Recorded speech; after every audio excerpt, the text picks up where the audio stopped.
आज हमने क्या पढ़ना है? न्यूक्लियस। न्यूक्लियस क्या है? सेल का ऑर्गेनेली। और न्यूक्लियस कहाँ होता है? सेंटर में। न्यूक्लियस सेल के हमेशा किस में होता है? ये सेंटर में क्या है? ये सेल है तो इसके सेंटर में ये चीज क्या है? न्यूक्लियस। और ये सेंटर में है, जैसे सेंट्रल बॉडी होती है ना, जिसे हमारी कंट्री को भी कोई चीज चला रही है, पार्लियामेंट चला रही है, इसी तरह ये भी समझो पार्लियामेंट है। ये पूरे सेल को क्या करता है? चलाता है। पूरे सेल की वर्किंग को कंट्रोल कौन करता है? न्यूक्लियस। न्यूक्लियस वर्किंग को कंट्रोल करता है। अगर न्यूक्लियस की हम कंपोजिशन पढ़ें तो इसमें 80% तक वाटर भी होता है और बाकी 20% डीएनए होता है। अब ये देखें, इसके स्ट्रक्चर देख रहे हैं तो इसके दो इनवेल्प है। इनवेल्प किसको कहते हैं? इनवेल्प की मीनिंग क्या होते हैं? लिफाफा क्या कहते हैं? पैकेट को। इसकी जो पैकिंग है उसको कहते हैं इनवेल्प। और दो लेयर्स होती हैं, एक आउटर और एक inner membrane. Outer membrane, inner membrane दोनों मिलकर क्या बनाती है? Nuclear envelope. और इसमें वो एक डेंस स्ट्रक्चर है, वो क्या है? न्यूक्लियोलस। न्यूक्लियस में एक डेंस स्ट्रक्चर होता है जो हार्ड होता है, डेंस होता है, उसको क्या कहते हैं? न्यूक्लियोलस। और न्यूक्लियस में डीएनए मौजूद होता है और आरएनए। न्यूक्लियस में डीएनए और आरएनए भी क्या होते हैं? प्रेजेंट। और डीएनए और आरएनए क्या करते हैं? सेल को कंट्रोल, लाइफ को कंट्रोल करते हैं, मेटाबॉलिज्म को कंट्रोल करते हैं, हर चीज को कंट्रोल कौन करता है? न्यूक्लियस। और न्यूक्लियस जो है उसकी इसीलिए उसकी प्रोटेक्शन के लिए क्या बनाई गई? उसके लिए दो मेम्ब्रेन्स हैं, इनर और आउटर। और ज्यादातर इसकी शेप क्या होती है? स्फेरिकल। स्फेरिकल मतलब सर्कल की तरह की होती है, जिसे मैंने भी सर्कल ही ड्रॉ किया है। और इसकी ये 4 to 10 नैनोमीटर होता है। ये 4 to 10 नैनोमीटर आपने याद करना है कि 4 to 10 नैनोमीटर इसकी क्या होती है? इसका डायमीटर। सर्कल का डायमीटर होता है बेटा। शेप इसकी स्फेरिकल होती है, सर्कल की तरह की। और सर्कल की क्या होता है? हम सर्कल को मेजर कैसे करते हैं? डायमीटर की फॉर्म में। इसके डायमीटर कितना होता है? 4 to 10 नैनोमीटर। और स्ट्रक्चर जो है इसमें न्यूक्लियर मेम्ब्रेन होती है, प्लाज्मा होता है, क्रोमोसोम्स होते हैं, न्यूक्लियोलस होता है। वो जो थिक वाला गोल सर्कल में जिसमें डार्क है वो क्या है? न्यूक्लियोलस। और इसकी कंपोजिशन में क्या है? 80% वाटर होता है और बाकी ड्राई वेट में डीएनए 18% और आरएनए 2%। डीएनए और आरएनए में क्या डिफरेंस है? DNA double stranded, this is DNA, और single stranded this is RNA. तो आरएनए कितने परसेंट होता है?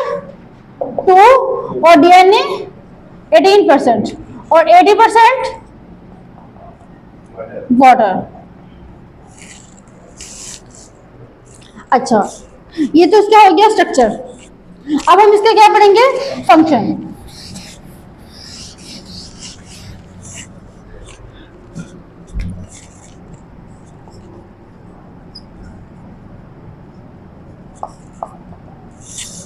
फंक्शन क्या है? पहले मैंने बताया कि ये क्या करता है? कंट्रोल।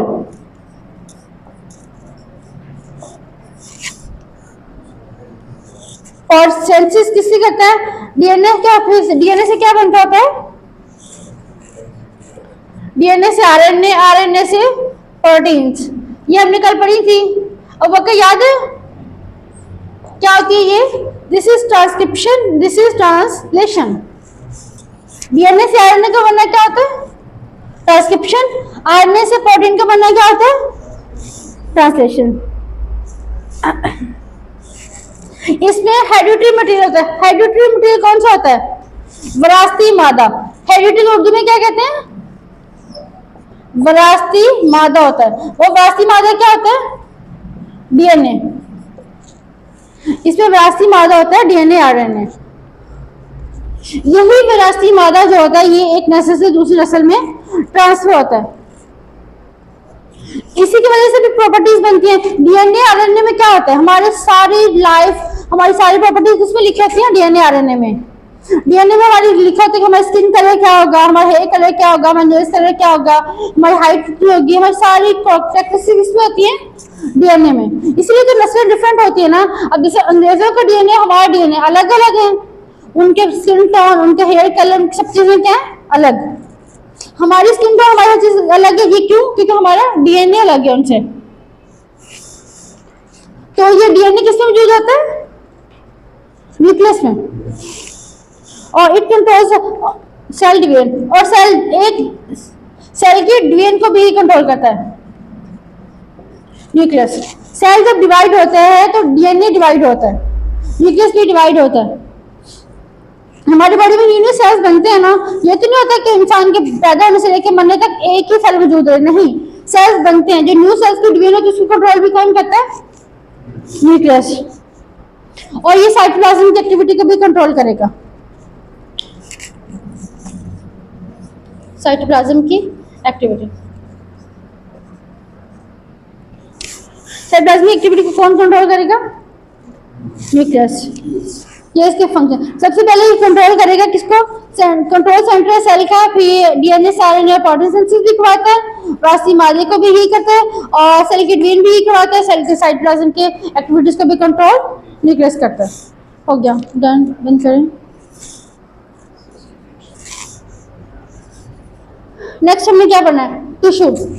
टिश्यू क्या होता है? सबसे पहले हम इसकी पढ़ेंगे define. What is tissue? Collection of sales.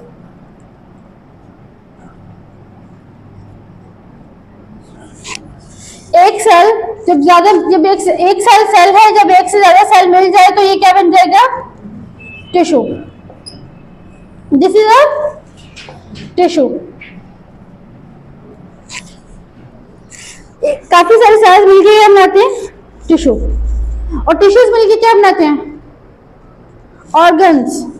Organs मिलकर क्या बनाते हैं? Organ system. ऑर्गन सिस्टम मिलकर क्या बनाते हैं? बॉडी। लेकिन अब देखें, हमारी सर से लेके पांव तक पूरी बॉडी एक जैसी है? नहीं। तो फिर सारे टिश्यूज एक जैसे होंगे? नहीं। हमारे दिमाग के टिश्यूज क्या होंगे? अलग। नर्वस टिश्यूज, स्किन के टिश्यूज क्या होंगे? अलग। एपिथेलियल टिश्यूज, और हमारे मसल्स के टिश्यूज, मसल्स को उर्दू में क्या कहते हैं? पट्टे, पट्टों के, और उनके टिश्यूज क्या होंगे? अलग। और कनेक्टिव टिश्यूज जो जोड़ने का काम करते हैं वो क्या होंगे? अलग।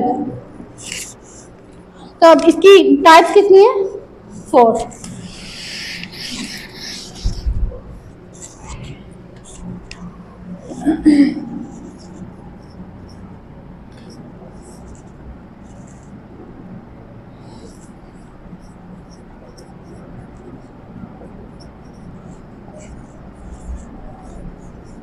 Epithelial, nervous,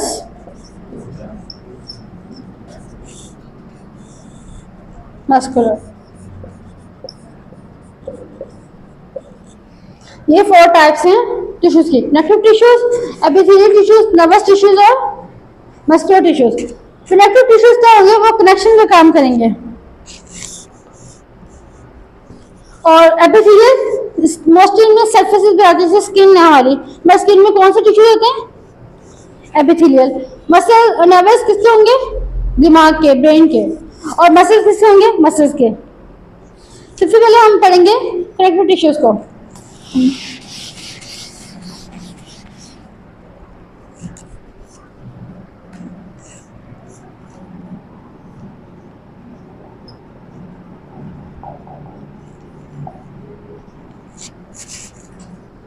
connective tissue, connective tissue इसके नेम से जाहिर हो रहा है ये क्या काम करेंगे? जोड़ेंगे, कनेक्ट करेंगे।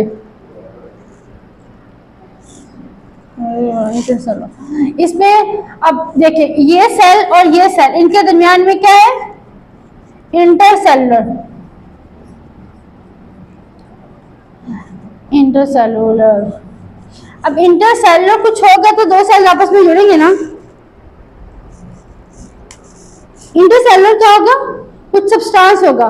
जैसे हमारा ब्लड क्या है? ब्लड का काम क्या है? पूरी बॉडी को जोड़ता है। ब्लड पूरी बॉडी में connect, blood is a connective tissue. Blood पूरी बॉडी में फ्लो करता है। हमारी ऑक्सीजन जो हमारी बॉडी में ट्रांसफर होती है वो किस चीज से होती है? हमारी ऑक्सीजन कौन ट्रांसफर करता है बॉडी में? Blood.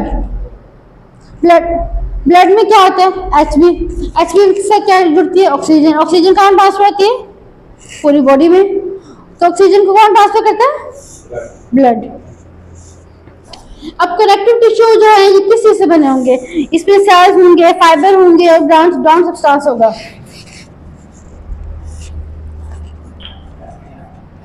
Sales, fiber, ground substance. Ground किसको कहते हैं?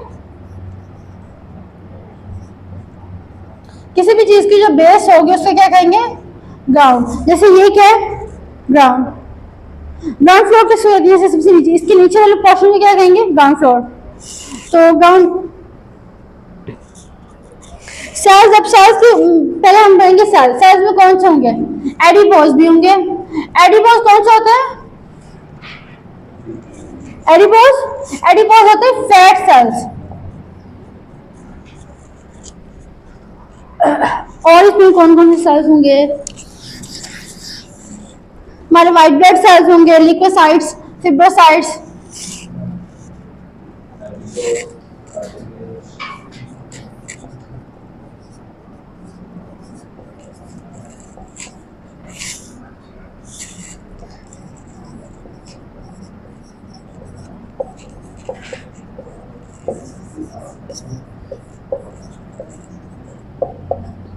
ये फिब्रोब्लास्ट किसकी टाइप होते हैं? ये व्हाइट ब्लड सेल की टाइप होते हैं और इनका काम क्या होता है? व्हाइट ब्लड सेल का काम क्या होता है?